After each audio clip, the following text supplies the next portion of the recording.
My Life with Charles Manson, Chapter the 17th. Chapter 17. The following morning at breakfast, I told Crockett we had to go back. I half expected him to ask me why, but he didn't. "When you leavin'?" was his animated response. He almost seemed glad. "After we eat." I glanced at Bo, and she looked down at her plate. Crockett asked me to pass him the sugar, then told Brooks to hurry so they could get to the mine before it got too hot. Bob and Juanita came in and sat down. "See any mountain lions last night?" Crockett quipped. "But I don't want to go," I blurted suddenly. "I like it here. I'd like to stay." "Then what's the problem?" Crockett wanted to know. "It's Charlie and the family. I can feel it in the pit of my stomach. I gotta go back, but I really don't want to."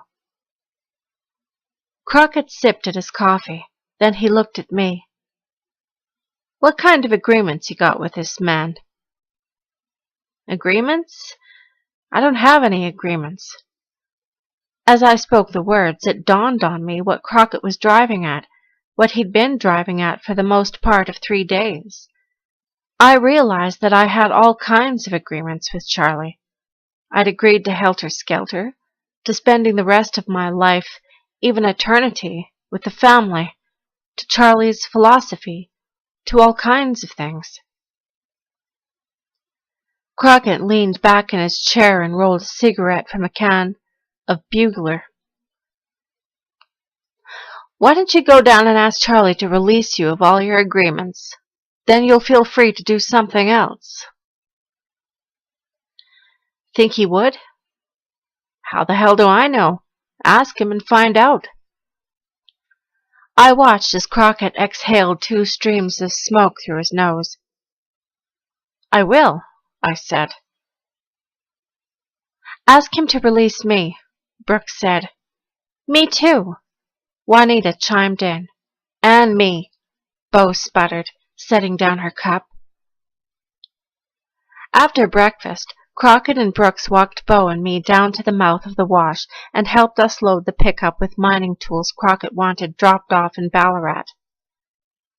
We climbed into the cab and fired up the engine. "Hurry back, Paul," Brooks said. "Yeah," Crockett said with a grin. "I got a bunch more games we can play out here." It takes 10 hours to drive from Goler Wash to Spawn's Ranch. That's a lot of time to think. It sounded easy. Just ask Charlie to release you of all your agreements. But would he? What would he say? Just what agreements? Did it mean rejecting everything? Did I want to reject everything? Could I? Could Bo or Brooks or Juanita? Was helter-skelter real, or was it all in Charlie's head? Was Crockett right, that if we put our attention on helter-skelter, we would make it happen? Reject, release, take your attention away. It sounded good, but it wasn't that simple. For more than a year, I'd been programmed to do the opposite, to relax and float downstream, to cease to resist, to submit, to be one with Charlie's love. The closer I got to L.A., the more apprehensive I became. Bo slept most of the way, but woke up near Sanguis to express her own apprehension, her fear of Charlie. "I don't know if I can do it, Paul. How can we tell Charlie we want out? And if the shit comes down, what are we going to do?" By the time we drove into Spawn's, I had decided, not that I would leave Charlie. I was incapable of making that decision, but that I wanted the option to be able to leave, if I so desired. In order to do that, I knew I'd have to do as Crockett suggested. Spawn's ranch at night was generally quiet. The flies disappeared, so did the tourists. The wranglers went home. Walking along the boardwalk, I sometimes had the feeling that the hillsides were closing in. If you stopped in one place and listened, you could hear the crickets, and intermittently the horses would snort and raise a ruckus. With the lights on, the lights from George's house, the saloon and tack room, the movie sets looked even more authentic. Living on a movie set, you develop a consciousness of acting. That's how I felt that night. Beau and I drove into the property, like an actor walking in the wings to speak his lines. It was dark, probably around 9 p.m. when I parked Danny's pickup beside the corral, and seeing a light coming from the semi-trailer bed, walked over there with Beau. I could hear Charlie's voice as we approached. I glanced at Beau, then climbed the stairway, pulled open the flap, and went inside. Charlie was seated on a stool at the head of the trailer, facing me from behind a low table. A gooseneck lamp to his right illuminated his face. Nearly all the family was present and sat in front of the table and along the sides of the trailer on mattresses. In one corner behind Charlie was a mattress on which Pooh Bear and Zizos were sleeping. Charlie grinned and got to his feet as I entered with Beau right behind me. "Hey, brother, welcome back." "Hi, Beau." We greeted everyone and Charlie sat down, still smiling. "How's things going at Barker's?" "Good." "Brooks and Juanita?" "They're doing fine." I leaned against the side of the trailer with Beau beside me. Snake and Weesh sat directly in front of us. "So are we, brother. Danny just delivered a whole shitload of dune buggy parts. Clem's bringing in a rebuilt engine for the big semi. We're ready now. Ready for helter-skelter." Before Charlie could say another word, I broke in. I heard myself speaking, but it was as if I had no control over the words. "Hey, I found out why we had all that trouble getting our shit up to Barker's ranch. Why we had them breakdowns and busts." Charlie gave me a quizzical look. "There's this old prospector up there, a guy named Crockett. Far out old dude. Said he put a psychic gate across the canyon. No one can get in unless they have true love in their hearts." Charlie sniggered. "Oh yeah? What else is new?" "Not much, except I'd like to ask you something." I felt Beau flinch. "Anything, brother." "I'd like to be released of all my agreements." The eyes of the family turned on me.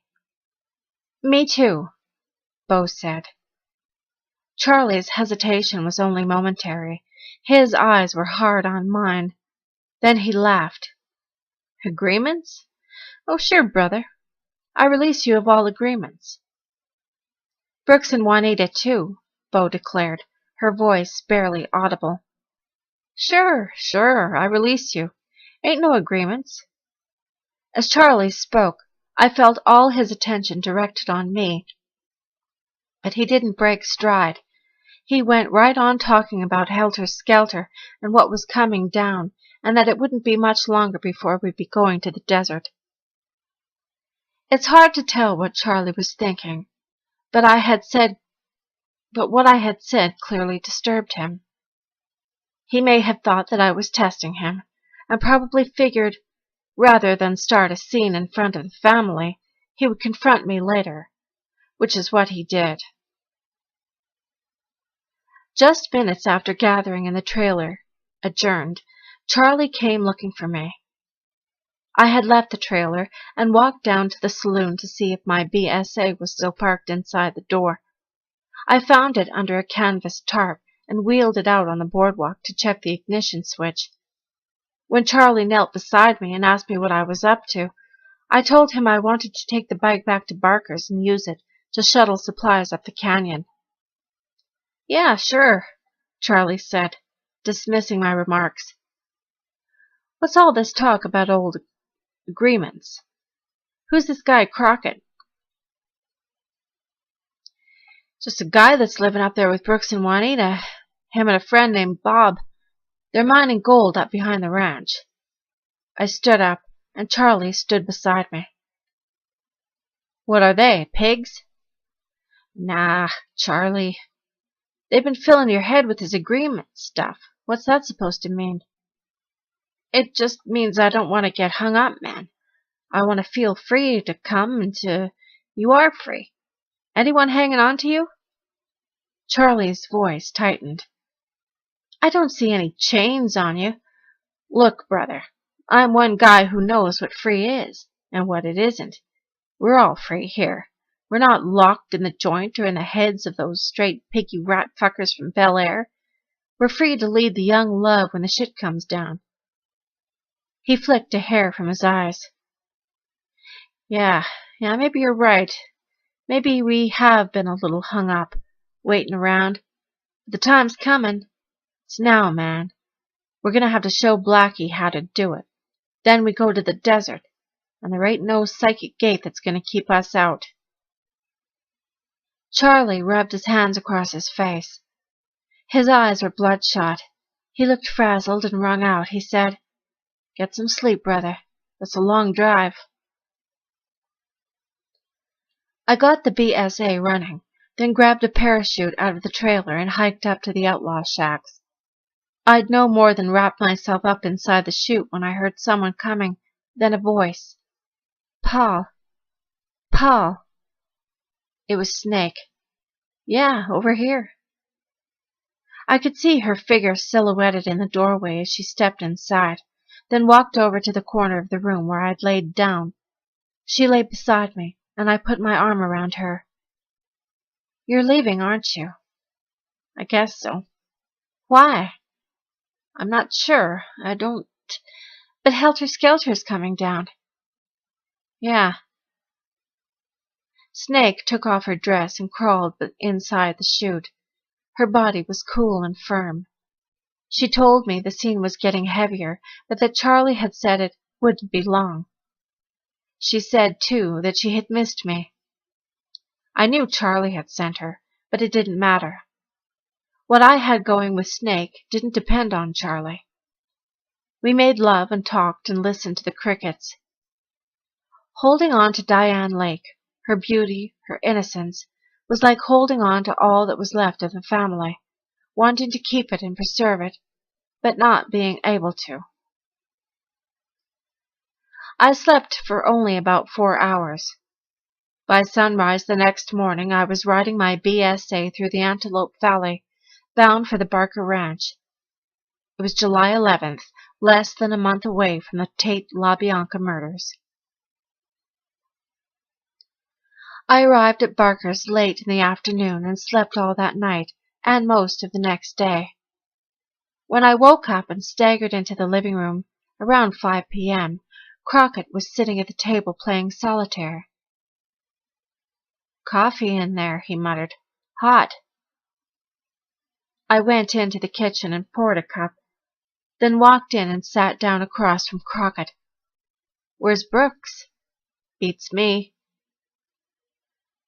Crockett finished the game and grinned. Then he scooped up the cards, stacked them, and stuck them back in the box he kept in his shirt pocket. He lit a cigarette. Well?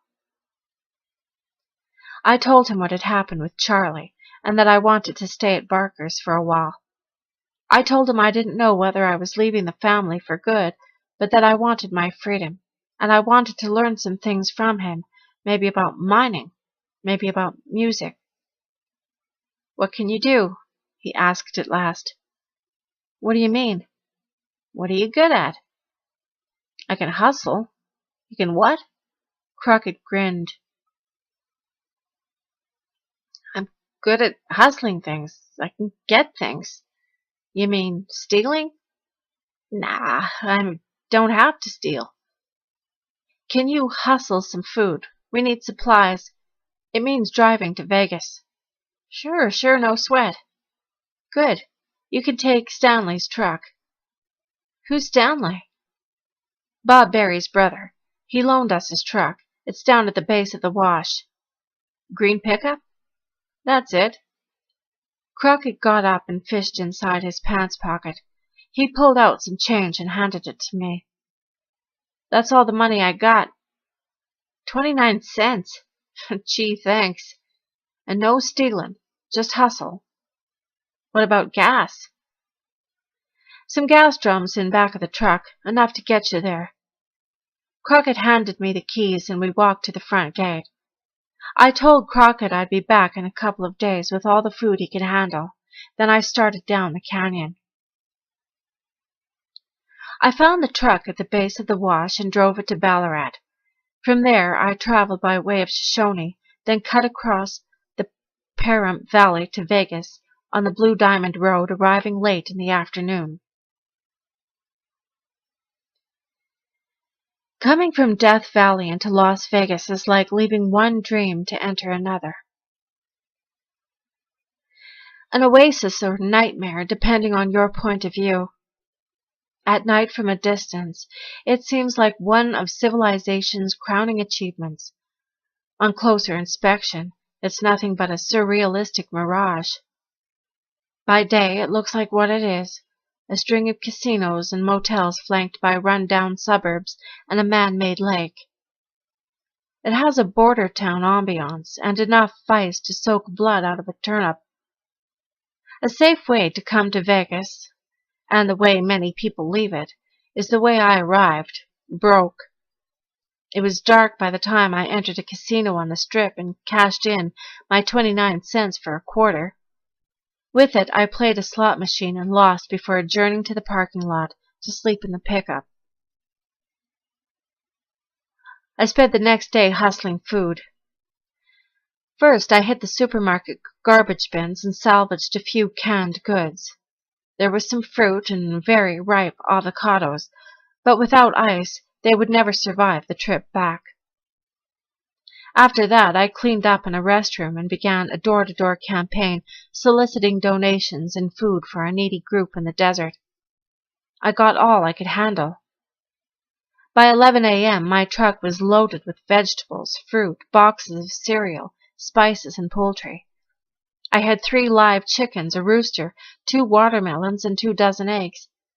That afternoon, I drove to Shoshone, listening to reports of the Chappaquiddick incident on the radio. The following morning, I gave a guy a chicken to fill my gas tank and headed for home. 4 hours later, I parked the truck at the base of the wash. After loading all the food I could carry in a makeshift backpack, I stuffed 2 chickens in my shirt and started up the gulch on my motorcycle, eager to show Crockett what I'd gotten and slightly vexed at myself for undertaking the project without some assistance. I was chugging at a good clip along the alluvial fan, my mind on Crockett and Charlie and all the changes that were coming down, when I hit a rock. The chickens squawked raucously as I flew ass over elbows and came down nose first on the rocks. Cursing, I got to my feet and began hobbling around to retrieve what I could, boxes of dried food, cans, fruit, and a few eggs that had miraculously survived. I finally managed to corral the chickens, one of which was only half alive, and laboriously made my way up the wash on foot. Crockett and Brooks were on the porch when I got there. Brooks was strumming the guitar, Crockett playing solitaire. Brooks came running down to meet me. "Hey, you okay?" "Yeah, take some of this shit, will you?" Crockett greeted me with a bemused smile. "Did okay, huh?" "Yeah." I slumped to the porch and leaned against the wall. "Dumped my bike down there. Still some stuff in the truck. I'll go down." Brooks grabbed a pack from inside the house and started toward the wash. "Hurt?" Crockett wanted to know. Yeah, I hurt," I said sharply, clutching at my ribs. "Want to fix it?" "What you got in mind?" I retorted sarcastically. "Know a game?" "Shit." "Come on." Crockett got up and walked into the ranch house. I followed him. For the next half hour we played his game. He instructed me to sit across from him at the table. Now you just pick a spot in the center of the room, an imaginary spot, and put all your attention on it. Got it? I nodded. Just concentrate on that spot. Good. Okay, now, where did it happen? The accident. Put your attention there. Visualize it. See it? I nodded. I could visualize the rock clearly. I saw the bike. Now come back to the center of the room. Again, I focused on the imaginary spot. Now, where did it happen? On that rock. Put your attention on that rock. Several minutes went by. Now, come back to the center of the room. Now, where did it happen? Each time I focused on the scene of the accident, I saw more. I re-experienced the pain as the bike twisted and I brushed the handlebars, then came down on my ribs. I felt my face scrape the ground and the chicken beneath me. Now, come back to the center of the room. Again and again we repeated the exercise, and each time I saw more. Finally, Crockett said, "Well, where are you now?" "I'm at that rock." "Well, I told you, come back to the center of the room. Why don't you just leave that experience there and come on back here?" I looked at Crockett. Then I rubbed my hands across my ribs. I lifted up my shirt and checked my side. I felt no pain at all. There was only a small welt on my left shoulder. "When an accident happens," Crockett explained, "and pain comes on, you have a tendency to reject it, 'cause no one wants it. But once it's there, you can't really reject it. You have to experience it. It's like trying to unexperience something that already happened." As he said this, I remembered times on acid, during a bad trip, when I saw something I didn't want to see and tried to unsee it. It didn't work. So if that happens and you feel pain later, if you carry pain you didn't completely experience at the time, the pain is locked in your mind. So you got to go back and relive that pain in its proper time and space. Focus on it so that you can leave it there where it belongs. It's just a way of making you conscious. Only reason you had the spill in the first place was most likely that you weren't there. Your head was someplace else, maybe thinking about me up here in the shade, huh? It's 125 degrees today, you know. Crockett grinned. I picked up Brooks's guitar and went back out on the porch. Crockett's words were reminding me of what Charlie had said about fear. You have to accept your fears and experience them so you can go beyond them. Lessons I had learned in the family were proof of that. Much of what I had experienced in the family prepared me for what Crockett was soon to teach me. But there was a difference between Charlie's teachings and those of Crockett. While Charlie asked that we accept and submit to his love, his will, without thinking, the assumption being that he was truth, Crockett demanded that we discover for ourselves what that truth was by being totally conscious. "Ain't nothing I can tell you. Only thing I can do is steer you in a good direction. It's your eyes and ears and attention that got to do the finding." Charlie asked that we submit to him, be unconscious. Crockett, that we listen to ourselves and be conscious. What Charlie sought to create were extensions of himself. I am you and you are me. What Crockett encouraged was the opposite, the discovery of individuality. That night at dinner I told Brooks and Crockett I was staying. A few days later I headed back to Spawn's to pick up my belongings. I found the mood even more chaotic and foreboding. What had evolved into a bad dream was about to become a nightmare.